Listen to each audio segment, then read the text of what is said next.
დღეს გადაცემაში ნახავთ. უფროსი ლეიტენანტი მუხრან შუკვანის საქართველოს გმირი, რომლის სახელიც ავღანეთში ქართულ სამხედრო ბაზას ჰქვია. სერჟანტმა აქ თქვა, რომ ჩამოვიდნენ. მუხრანი რო არაო, 5-6 კაცი მაინც მოკვდებოდით. რეინჯერთა ბატალიონი ავღანეთში მისიის შესასრულებლად ემზადება. დასახის წვრთნას გადიან რეინჯერები. ამ ყველაფრის თავარი მიზანი არის დავეხმაროთ მოსახლეობას და აღმოხვრა თავისთავად შესაბამისად ის ელემენტები, რომლებიც ხელს უხშლიან ამ თვითონ შვილებიანი მოსახლეობის წყარ ცხოვრებას. რუსეთი კვლავ კუნთების თამაშის პოლიტიკას განაგრძობს. მისი მარიონეტები ცხინვალის რეგიონში მორიგ რეფერენდუმს გეგმავენ. როგორია ოფიციალური თბილისის პოზიცია? არა გამორიცხული, ოდესღაც რეფერენდუმი გამოიყენონ რაღაც პოლიტიკური თამაშებისთვის, რომ აი ხალხის ნება დაფიქსირდეს.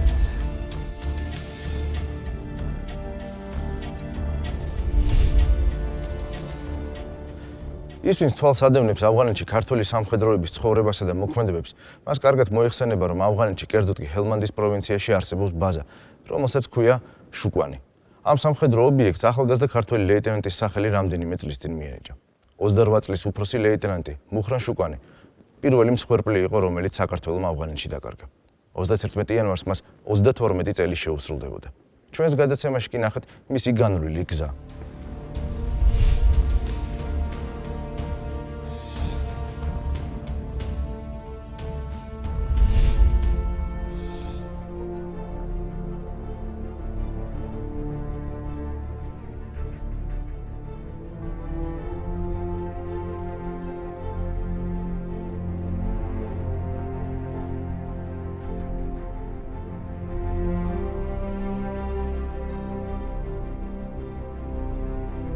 უფროსი ლეიტენანტი მუხრან შუკვანი პირველი ქართველი იყო, ვინც აისაფის ოპერაციაში საბრძოლო დავალების შესრულებისას დაიღუპა. 2010-ში ამ თემაზე საუბარი არც თუ მომგებიანი იყო და ამიტომაც მუხრან შუკვანის შესახებ ბევრი არაფერი თქმულა.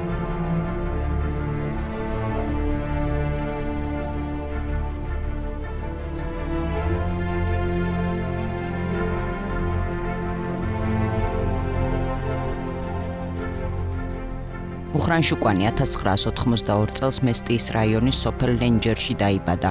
საშუალო სკოლის დამთავრების შემდეგ სწავლა თავდაცვის ეროვნულ აკადემიაში განაგრძო.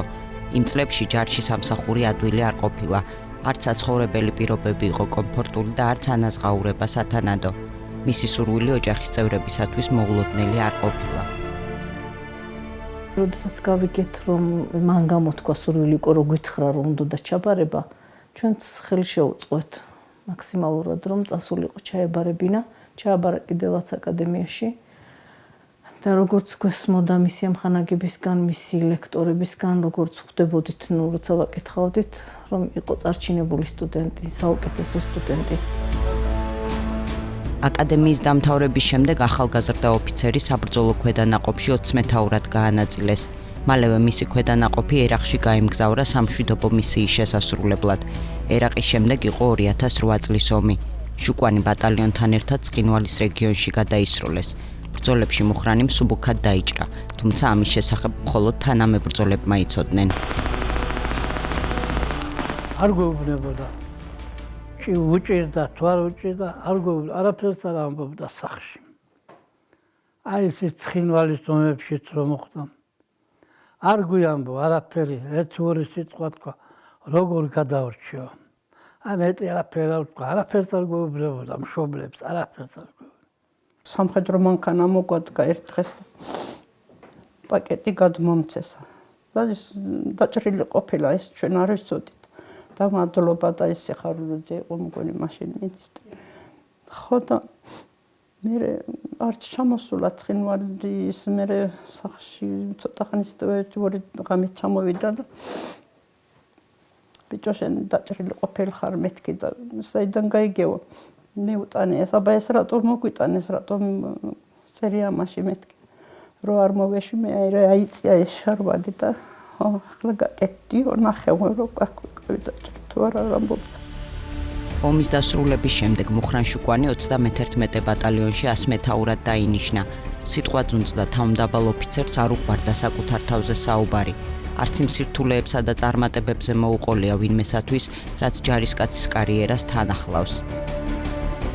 ძალიან თავმდაბლი იყო არასოდეს ბიჭები ეხლაც ამბობენ რომ რამდენჯერ გვერდზე დაუძახებთ იქ რა გჭირს ბიჭო იქ ეხლა რამდენჯერ ვკითხეთ ნუ ყველაფერს ქალები ხო ვერ გებულობდით მოგვიყევი აბა იქ რა იყო რატომ ეს რატო გაკ არაო ეს ომში ხდება და როცა ჯარისკაცი ხარ ჯარისკაცი უნდა იყო და ხდებაო აბა როგორ გინდათ ეხლა იქ ფუფუნება ხო არ არისო მე ჯარისკაცი ვარო საქართველოსიო და ეს ხდებაო ეს უნდა მოხდეს კიდევაც 2010 წელს საქართველო ISAF-ის მისიაში ჩაერთო.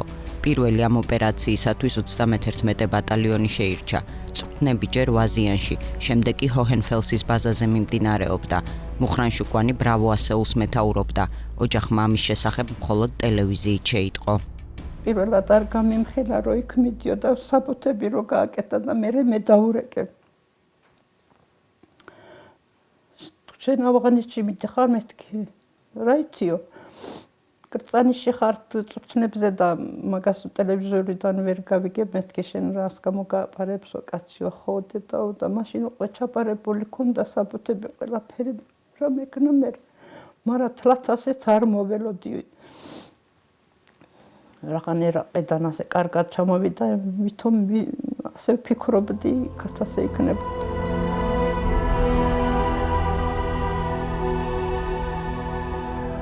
2010 წლის 5 სექტემბერს საბრძოლო ამოცანის შესრულებისას უფროსი ლეიტენანტი შუკვანი სნაიპერის ტყვია მიმსხვერპლა. ცნობა მალევე გავრცელდა. ცხედარი მეორე დღესვე ჩამოასვენეს ავღანეთიდან. ქართული ქვედანაყოფისათვის ეს პირველი დანაკარგი იყო.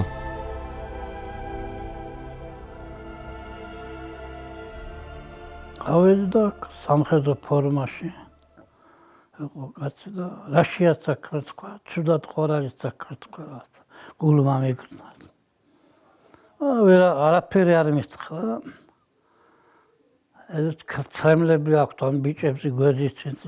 გავიგე უკვე ახლა ცუდად საქმეწყდა და დავიკეთე და დავარდი მიწას.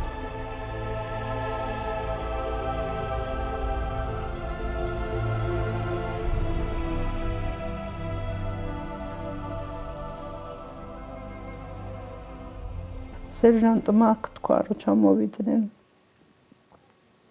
მუხრანი რო არაო 5-6 კაცი მაინც მოკვდებოდით აი მაშინაციაო მუხრანმა თავი ბიჭებს უთხრაო თავები არ აწიოთო და იმ დროს მოხვდა თურმე მაგას თქვა მუხრანი მშობლიურ სოფელში სამხედრო პატივით დაკრძალეს მის პირად ნივთებში ოჯახმა მათთვის უცნობი და მოულოდნელი რამ აღმოაჩინა ერთი შეხედვით მკაცრი და სიტყვაწულწი ოფიცრის უბისწიგნაკში მისი ლექსები და ჩანაწერები ინახებოდა. წერდა სიყვარულზე, სიკეთისა და ბოროტების ჭიდილზე, სიკვდილ სიცოცხლის არსზე. ნაწყვეტი მუხრან შუკვანის ჩანახატიდან. მინდა უკვდავი ვიყო, ვიცხოვრო მაშინაც კი, როდესაც აქ, დედამიწაზე გარდავიცვლები.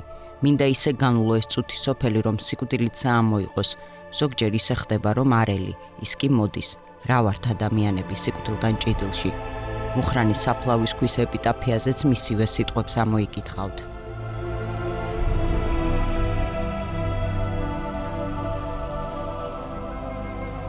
მაგი ბავშვობიდანვე რა მოწოდებით იყო ალბათ მაგნაირი რა მოწოდებით. რაღაცა ისეთი უნდა გაეკეთებინა ალბათ რა როგორც ეხლა მე და ჩვეულებრივ და ესე არა. რაც სხვა რაღაცა უნდა გაეკეთებინა ალბათ. რაღაცა პიკი უნდა შეესრულებინა რაღაც არ ვიცი. იმდენად მოზღვავებული ენერგია ქონდა მაგას, ხო? არა სოფელში, არა ან თბილისში, ან არ ვიცი, სადაც ამ სოფლის რომელი არ ესე იგი, სადმე ის ენერგია უნდა დაეხარჯა აუცილებლად. და ეს ალბათ ეს უნდა ყოფილიყო რა, ალბათ ჯარი უნდა ყოფილიყო. გარდაცვალების შემდეგ ახალგაზრდა ოფიცერი გორგასლის პირველი ხარისხის მედლით დაჯილდოვდა. მის სახელს ატარებს ავღანეთში ის ბაზაც, სადაც მუხრან შუკვანი მსახურობდა. მის მშობლიურ სოფელში მუხრანის სახელზე საქართველოს დროშა ფრიალებს. იქ არც ქუჩაა მისი სახელობის და არც მემორიალური დაფა. ესეთი გრძნობა მაქვს თითქოს ყველამ რაღაც დააკლო და რაღაცა მეტს იმსახურებდა ყველასგან სიცოცხლეშივე მეტის დანახვას. ყველას უნდა დაენახა ზუსტად ისეთი, როგორიც სიკვდილის მერე დავინახეთ. 1921 წელს გენერალმა კვინიტაძემ თავის აღსაზრდელ კადეტებს ტაბახმელასთან ბრძოლის წინ შემდეგი სიტყვებით მიმართა: თქვენ უნდა იამაყოთ იმით, რომ თქვენ დაიბადეთ ქართულ ჯარში, რომ მომობდით ქართულ ჯარში, რომ სახელი მოიხვეჭეთ ქართულ ჯარში, რომ გმირები ხართ ქართული ჯარისა. მე არ გისურვებთ მარტო ჯანმრთელობას და დღეგრძელობას, თქვენ სხვა საქმეც გელოდებათ. ეს საქმე მუხრან შუკვანმაც იცოდა.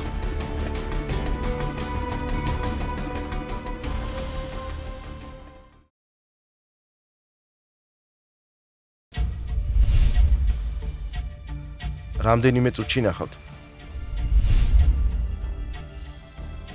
რეინჯერთა ბატალიონი ავღანეთში მისიის შესასრულებლად ემზადება. რა სახის წვრთნას გადიან რეინჯერები?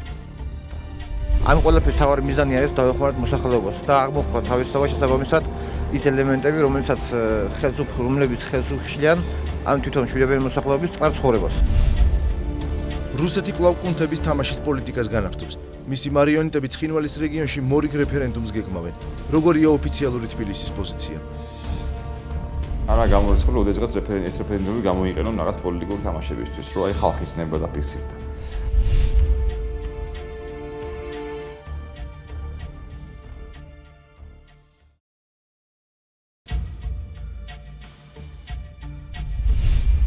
საქართველოს 2014 წლის ბოლომდე რჩება ავღანეთში. ასევე იგი მონაწილეობას მიიღებს პოსტ-აისაფის ოპერაციაში. საერთო ჯამში დაახლოებით 11,000-მა ქართველმა ჯარისკაცმა გაიარა აისაფის ოპერაცია. ამჟამად კი ავღანეთისთვის ემზადება რეინჯერთა ბატალიონი. ამ ქვედანაყოფისთვის ავღანეთში გადასროლა იქნება პირველი. თუმცა მანამდე ეს ქვედანაყოფი გადის აქტიურ წვრთნას როგორც ვაზიანში, ახლობით რამდენიმე კვირაში კი მათ გადაისვრიან გერმანიაში. გერმანიის შემდეგ მათ უკვე მოუწევთ მსოფლიოს ყველაზე ცხელ წერტილში ჩასვლა და იქ მისიის შესრულება. თუ რა სახის წვრთნებს გადიან ისინი, ჩვენი გადაცემიდან შეიტყობთ.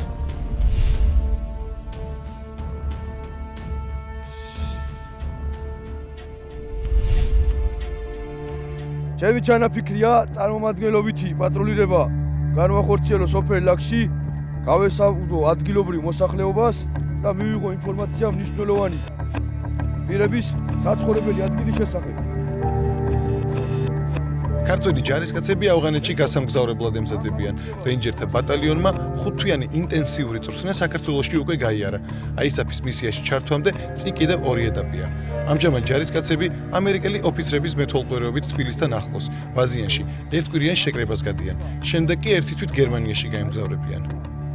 მისკვირა არის შემოძებნებელი ეტაპი, რაც გავიარეთ აისაფის პროგრამაში ქართული მხარის მიერ, ქართველი ინსტრუქტორების შემდეგ მიერ და ეს ყველაფერი დღეს ხდება, ესე რომ ვთქვათ, ფეხით ქვეითი პატრულის გასვლა, მოტორიზირებული პატრულის გასვლა, თვითონ უშუალოდ მოქმედებები ყველანაირ სიტუაციაში მოსახლეობასთან შეხვედრა, გასაუბრება, ამ ყველაფრის თავარი მიზანი არის დავეხმაროთ მოსახლეობას და აღმოხვა თავისთავად შესაბამისად ის ელემენტები, რომლებიც ხელს უხშლიან ამ თვითონ მშვიდობიანი მოსახლეობის წყარ ცხოვრებას.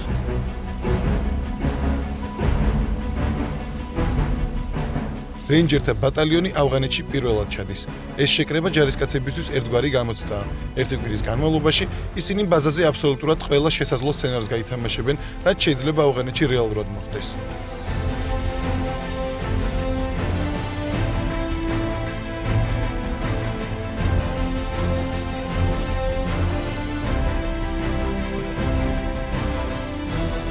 პატრულირება, ადგილობრივების ნდობის მოპოვება, მოსახლეობის დაცვა, ტერორისტის განეიტრალება.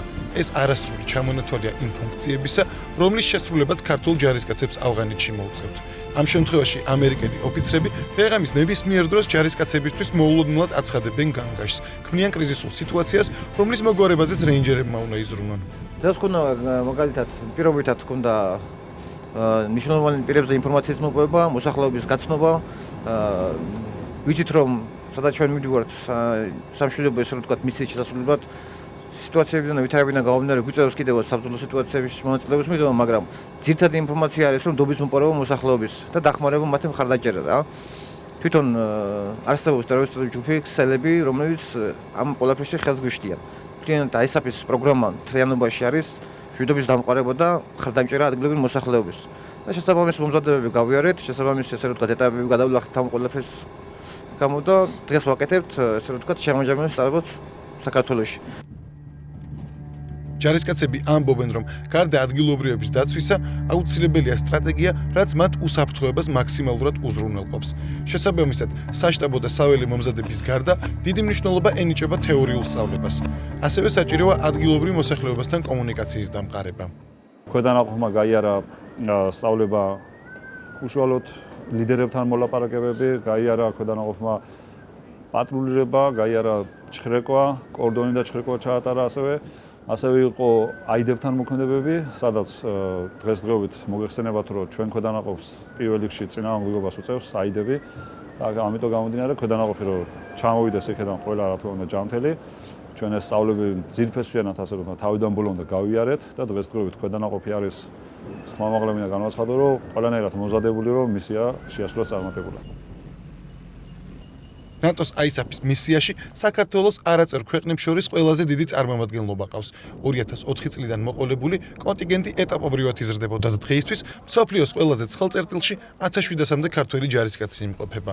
2010 წლიდან დღემდე სხვადასხვა სამხედრო ოპერაციებში 29 ქართველი ჯარისკაცი დაიღუპა.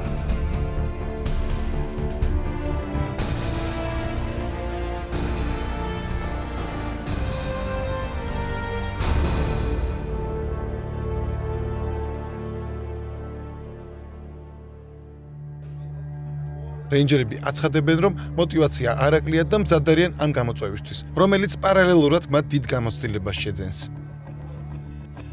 ასეთ ოპერაციებში პირველად მივდივართ და დიდი გამოცდილება არ ქონია, მაგრამ ამ შემთხვევაში ამ გამოცდილებას მივიღეთ, რაც შემდეგში გამოგვადგება სხვა ოპერაციების საწარმოები. რეინჯერების პროგრამა არის ჩვეულებრივ ქვეითი ჯარისგან განსხვავებული, უფრო მეტი წვრთნა და წვრთნა არის ჩადებული, უფრო მეტი მომზადება არის ჩადებული და აქედან გამომდინარე ჯარიც უფრო მოტივირებულია, უფრო მეტი მომზადებაა გავლილი და უფრო კარგად ართმევენ თავს ამ სწავლებას. რეინჯერთა შემაჯამებელი წვრთნა ერთ კვირას გასტანს. შემდეგ ქართველი ჯარისკაცები ერთთვიან შეკრებას ნატოს წევრი ქვეყნების ოფიცრებთან ერთად გერმანიაში გაივლიან. 2014 წლის მარტში რეინჯერთა ბატალიონი ავღანეთში, ჰელმანდის პროვინციაში ჩავა და ISAF-ის მისიაში ჩაერთვება.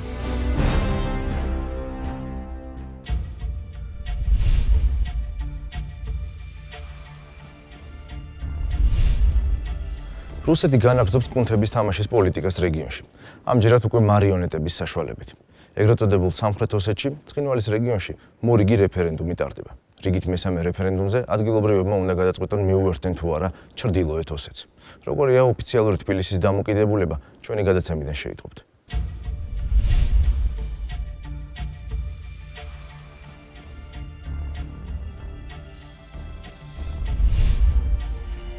საქართველოს ოკუპირებული ტერიტორიის სამხრეთ ოსეთის ნაწილში რეფერენდუმზე კიდევ ერთხელ ალაპარაკდნენ. სამხრეთ და ჩრდილოეთ ოსეთის გაერთიანების და ამ გზით ოფიციალური თბილისის დაქვემდებარებიდან გასული ტერიტორიული ორგანოს რუსეთის ფედერაციასთან შეერთების იდეით კოკოითის შექმნილი პარტია გამოდის. კონკრეტულ თარიღებზე და კითხვის ფორმულირებაზე არავის უსაუბრია. მოქმედ დე-ფაქტო ხელისუფლებასაც ცხინვალში უარყოფითი რეაქცია ჰქონდა. ამიტომ ქართველი ექსპერტების ნაწილი ამ ყველაფერს პოლიტიკურ თამაშებად აფასებს. ობიექტურად რო შევხედოთ სამხრეთ ოსის ჩინოვნიკებისთვის, მათ შორის პრეზიდენტისთვის, დე-ფაქტო პრეზიდენტისთვის, ეს არის აბსოლუტურად მიუღებელი რამ. იქიდან გამომდინარე, რომ შეერთების შემთხვევაში ისინი ვთქვათ, არ არანი ხდებიან. და სამხრეთ ოსეთი ვერ მიიღებს ვერასოდეს იმ ტიპის დაფინანსებას, რომელსაც იღებს დღეს. მე უფრო მგონია, რომ ეს თამაშია ერთგვარი. მეჩვენება, რომ მათი ეს ინიციატივა წინასაარჩევნო პროცესთან იყო დაკავშირებული. სხვა შორის უნდა ითქვას, რომ მიუხედავად იმისა, რუსული მედიის ერთი ნაწილის ამ ტიპის ვარაუდისა, მეორე ნაწილმა მასრად აიგდო ეს ინიციატივა და თბილოვიცალი არის უარყოფითი შეფასებით გამოვიდა. რუსეთს აქვს საქართველოს სხვა ზემოქმედების მექანიზმი, სამხედრო პოლიტიკური, ეს არის იგივე თუნდაც ამ სადემარკაციო ობის გავლება და აქედან გამომდინარე არ ჭირდება ხა დამატებითი არგუმენტები, თუმცა თუ ძალიან გაჭირდა შეიძლება ესეც გამოიყენოს თავის დროს. მოვლენების მსგავსი სცენარით განვითარების რეალურობას ეჭქვეშ აყენებს ოფიციალური თბილისი.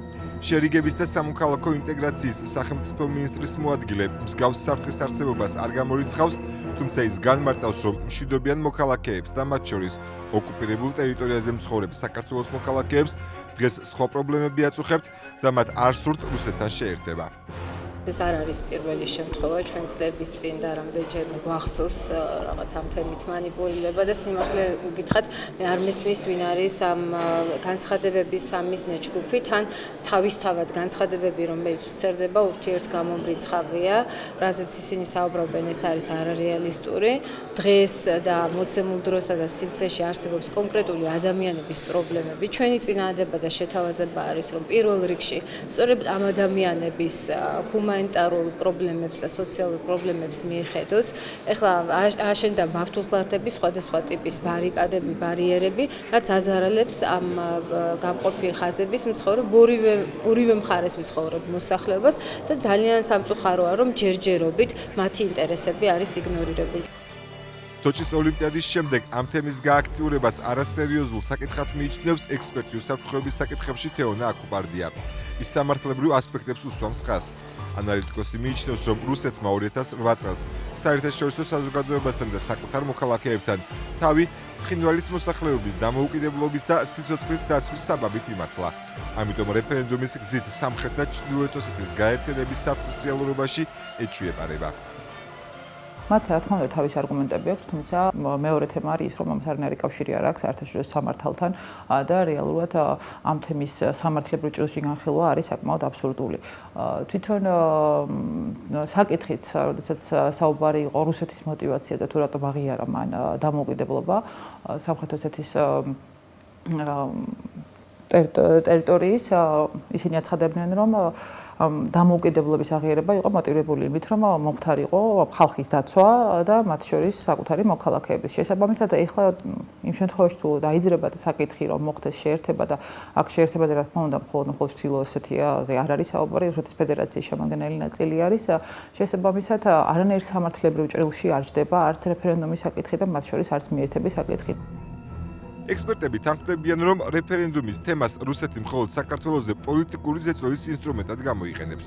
ისინი მართულხლარდების და სოციალური ოკუპაციის პოლიტიკას იხსენებენ და განმარტავენ, რომ როგორც წესი კრემლი პროვოკაციულ პოლიტიკურ ნაბიჯებს ყოველთვის მაშინ დგამს, როცა საქართველო მორიგის საერთაშორისო დასავლური ინტეგრაციის კუთხით დგამს ნაბიჯს. რეფერენდუმი შეიძლება ჩაატარო კიდევაც, არა გამორიცხული, ოდესღაც ეს რეფერენდუმი გამოიყენონ რაღაც პოლიტიკური თამაშებისთვის, რომ აი ხალხის ნება დაფიქსირდა. ბუნებრივი რეფერენდუმს, მსგავს რეფერენდუმს არავინ არ ცნობს სოფლიოში ეს ერთი. არა გამორიცხული, მომავალში ეს გამოყენებული იქნება საქართველოს მეტი ზეწოლისთვის და მეტი დათმობის მისაღებად. მხოლოდ ეს თუ იქნება, ესე თქვა, აზრი ამ რეფერენდუმის ჩატარების. ქართველი ანალიტიკოსების მსგავსად რუსი ექსპერტებიც დარწმუნებულები არიან, რომ კრემლის მორიგი ზეწოლის ინსტრუმენტი რეფერენდუმი იქნება სამხრეთ და ჩრდილოეთ ოსეთის გაერთიანებული იდეით. რუსეთში ფიქრობენ, რომ კრემლი არ შეეგუება საქართველოსა და ევროკავშირის შორის ასოცირების ხელშეკრულების განხელმოწერას და სავიზო რეჟიმის ლიბერალიზაციის პროცესს.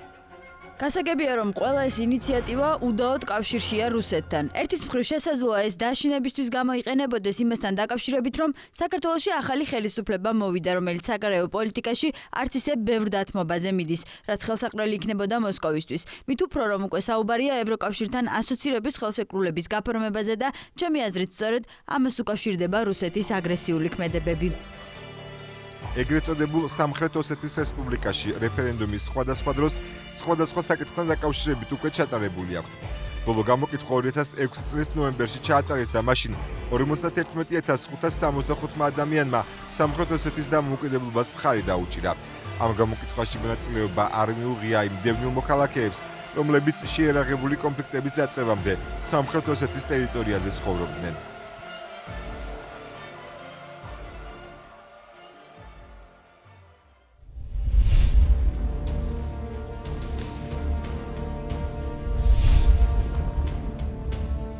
ოკუპირებული ტერიტორიების მილიტარიზაცია, არსებული არასტაბილური მდგომარეობა კავკასიაში და მთლიანად რეგიონში პირდაპირ გამოწვევა საქართველოს ეროვნული უსაფრთხოების. ოფიციალური თბილისი კი თავის მხრივ მუშაობს დოკუმენტზე სახელწოდებით ეროვნული სამხედრო სტრატეგია, სადაც განისაზღვრება და შეფასდება როგორც საფრთხეები, ასევე განისაზღვრება ამოცანები და ფუნქციები საქართველოს შეიარაღებული ძალებისთვის. სწორედ ამ მიზნებით იმუშავებს მომავალში უკვე ქართული ჯარი.